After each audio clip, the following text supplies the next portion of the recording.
an accurate assessment of your diabetes control for the past 2 to 3 months. Okay. So when you do just... It gives a history? It's an average, not history. It tells you whether your diabetes has been controlled over a period of time. So if you're in school, a single test does not determine how smart you are. But if they do an average of semester exams, that is a better indication of how good a student you are.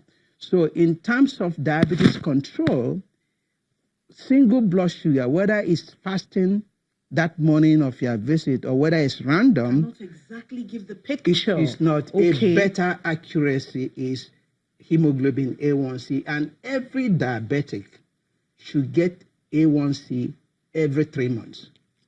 Every 3 months. So if you are diabetic and you don't know your A1C, please, ask your doctor that you need that test. Okay. So the second one is cholesterol. Cholesterol should be controlled. You should know your cholesterol. Okay. The other one is obesity. Obesity is the mother of all problems. And coming back from, United States for many years in Nigeria, we are just ballowing up like Americans. And that points directly to what we eat, I'm telling you, we are having men that are carrying big tummies that they are 6 months pregnant, 9 months pregnant. And this is a health issue. It is a disaster. It should not be. Too much energy, excess energy. And guess what? Obesity is now, there are more people with obesity than malnutrition. Wow. In the past, it used to be malnutrition. As bad as malnutrition is. But obesity is actually taking over. And obesity lies some of these diseases, chronic disease, high blood pressure, diabetes, heart attack, dementia, cancer. So this is the cancer. Of course, obesity will, the people that are obese, they have more risk of cancer. Okay. So that's a different topic by itself. It's huge. Okay. Now the other things like dental hygiene. Okay, now go into this one. Okay. Dental hygiene, stroke. Let me tell you, it is amazing. It doesn't have to do with money. It's just people need to know, knowledgeable. Because in my practice at United Heart, I've seen people, when they come to see me, part of their physical exam, just take a look at their mouth, full of plaques. How does this plaque get to the blood vessels? Okay, the point is that the plaque has, no matter how many times you brush, your mouth is not clean. Okay. You're going to have bacteria. But when you don't have good dental cleaning, then they build up and they are inflamed. It's a source of chronic inflammation. So chronic inflammation leads to stroke. People that don't clean their teeth by a dentist or dental hygienist at least twice a year, the risk of stroke and heart attack is 2.5 times higher than people. So they should go have a wash twice a year? You have to clean at least. In United States, when I was there, I was cleaning at least 3 to 4 times a year.